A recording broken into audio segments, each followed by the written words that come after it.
Hello guys, let's make Filipino pancake.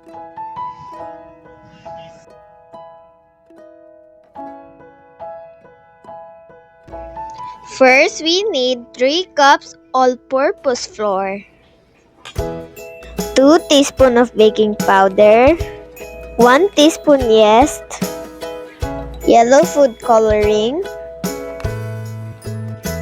1/3 cup of sugar, 1 egg, 1 cup of water, and mix it well until it combines.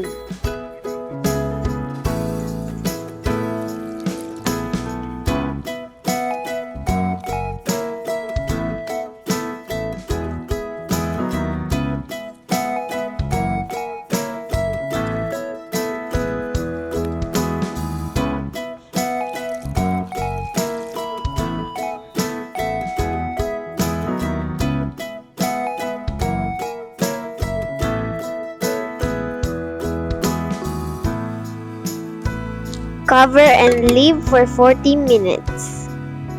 After 40 minutes, ready to cook.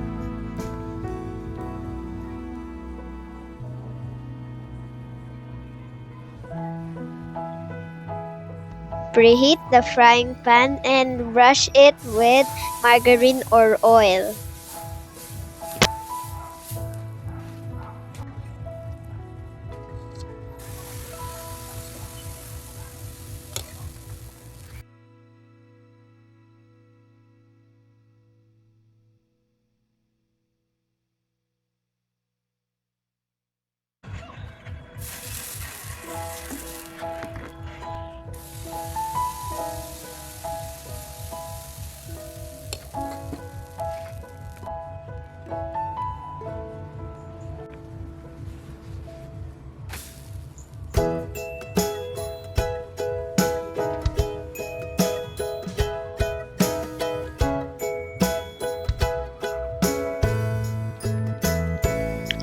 Now our pancake is ready. Brush it with margarine and coat it with sugar.